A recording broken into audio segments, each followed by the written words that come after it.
అందరికీ welcome to my channel. ఈరోజు నా రెసిపీ వచ్చేసి లంచ్ బాక్స్లోకి అండి. సింపుల్ అండ్ టేస్టీగా ఎగ్ రైస్ అండి. ఎగ్ రైస్ ఎలా చేయాలో నేను ఈజీగా అండ్ సింపుల్గా చూపిస్తాను. మీరు ఎక్కడ స్కిప్ చేయకుండా చూడండి. మార్నింగ్ ఎక్కువ టైం ఉండదు కదండి. మార్నింగ్ ఒక్కసారి లంచ్ బాక్స్లోకి ఇలా చేసి పెట్టండి. మీకు టైమింగ్ సేవ్ అవుతుంది, టేస్ట్ కూడా సూపర్గా ఉంటుంది. మీరు ఎక్కువ ఏం కంగారు పడాల్సిన అవసరం లేదండి. ఇంట్లో ఉండే వాటితోనే ఎగ్ రైస్ ఎలా చేయాలో చూపిస్తానండి. ప్రాసెస్లోకి వెళ్దాం. ఫస్ట్ అయితే మనం స్టవ్ ముట్టించి కడాయి పెట్టుకుందామండి. కడాయి హీట్ అయిన తర్వాత ఆయిల్ వేసుకోవాలి. ఆయిల్ కూడా హీట్ అయిన తర్వాత ఒక 6-7 ఎల్లిపాయలు ఉంటాయి కదా, వాటిని చిన్నగా తరిమి అవి కూడా వేసుకొని లైట్గా వేయించుకోవాలి. తర్వాత ఇందులో క్యారెట్ వేసుకోవాలండి. ఒక 2 మీడియం సైజు క్యారెట్లు చిన్నగా తరిమి వేసుకోవాలి. క్యారెట్ ఎక్కువ కుక్ కావాల్సిన అవసరం లేదు. లైట్గా పచ్చివాసన పోయేంత వరకు కుక్ అయితే చాలు. ఇలా ఫ్రై అయిన తర్వాత ఇందులోకి ఆనియన్స్ వేసుకోవాలండి. నేనైతే మీడియం ఆనియన్స్ ఒక 2 వేసుకున్నాను.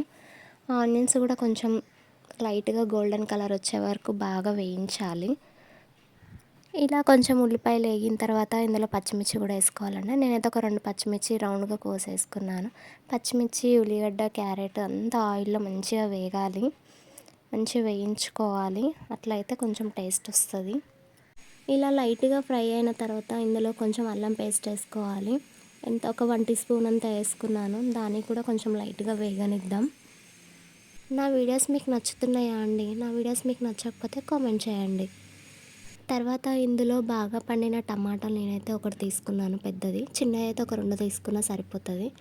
టమాటా ఎంత అయితే అంత చిన్నగా కోసుకొని ఇందులో వేసి బాగా వేగనియాలి. ఆ తర్వాత కొంచెం కొత్తిమీర, పుదీనా వేసుకోవాలి. కొంచెం ఎక్కువనే వేసుకోవాలి, వాటితోనే టేస్ట్ వస్తుంది. కొత్తిమీర, పుదీనా వేసుకోవడం వల్ల ఎగ్ ఫ్రైడ్ రైస్కి చాలా టేస్ట్ వస్తుందండి. అడుగంటకుండా కలుపుకోవాలండి. అడుగంటితే టేస్ట్ మారుతుంది. టమాటా, కొత్తిమీర, పుదీనా అంతా మంచిగా ఆయిల్లో వేగిన తర్వాత నేనైతే ఒక చెంచాన్నరంత కారం వేసుకుంటున్నానండి. కారం అనేది మీ టేస్ట్ని బట్టి మీరు వేసుకోండి.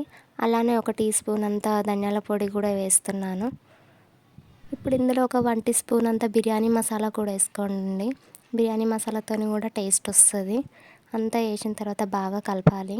ఆయిల్లో కొంచెం బాగా వేగిన తర్వాత ఒక టీ స్పూన్ అంత పసుపు కూడా వేసుకోవాలి. పసుపు కూడా వేసి అంత బాగా వేయించాలి. అడగంటకుండా మాత్రం కలుపుకోవాలి. ఇదొక్కటి గుర్తుపెట్టుకోండి. ఇప్పుడు ఇందులో నేనైతే గుడ్లు కొట్టి పోసుకుంటున్నానండి. నేనైతే 6 గుడ్లు తీసుకున్నాను. 6 గుడ్లు ఒకదాని తర్వాత ఒకటి కొట్టి పోసుకున్నాను. లైట్గా కొంచెం కలపాలి.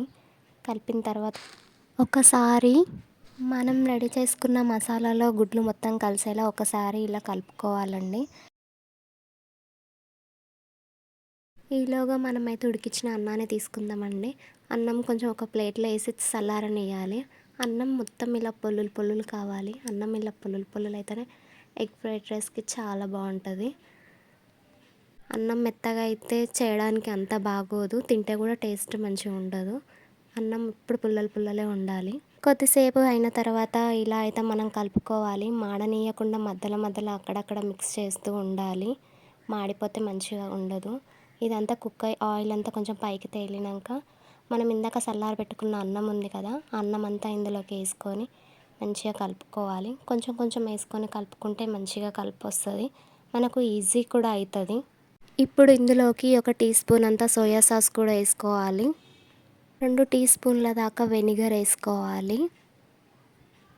తర్వాత ఇందులోకి సన్నగా తరిమిన కొత్తిమీర కూడా వేసుకోవాలి. కొత్తిమీర కూడా వేసుకొని ఒకసారి అంతా మంచిగా కలిసేలా మిక్స్ చేయాలి. మనం ఇందాక వేసుకున్న సోయా సాస్ కానీ వెనిగర్ కానీ అన్నానికి అంతా మంచిగా పట్టేలా బాగా కలుపుకోవాలి. అన్నం ఎక్కడ తెల్లగా లేకుండా అంతా మంచిగా కలిసేలా మంచిగా కలుపుకోండి. స్టవ్ ఇప్పుడు హై ఫ్లేమ్లో పెట్టుకోవాలి. హై ఫ్లేమ్లో పెట్టుకొని కలుపుతూ ఉండాలి. అడుగంటకుండా మిక్స్ చేస్తూ ఉండాలి. మధ్యలో మధ్యలో కలుపుతూ ఉండాలి. అలా అడుగంటనియ్యకూడదు. ఒక 5 నిమిషాలు ఇలా కుక్ చేస్తే మనం ఇందాక వేసిన ఫ్లేవర్స్ అన్నీ రైస్కి అంతా బాగా పట్టుకుంటుంది. ఆ తర్వాత ఒక 2 టేబుల్ స్పూన్ అంత సాల్ట్ వేసుకోవాలి. సాల్ట్ కూడా ఎవరి టేస్ట్ని బట్టి వాళ్ళు వేసుకోవాలి. స్టవ్ మాత్రం హై ఫ్లేమ్లోనే పెట్టి ఒకసారి అంతా బాగా కలుపుకోవాలి.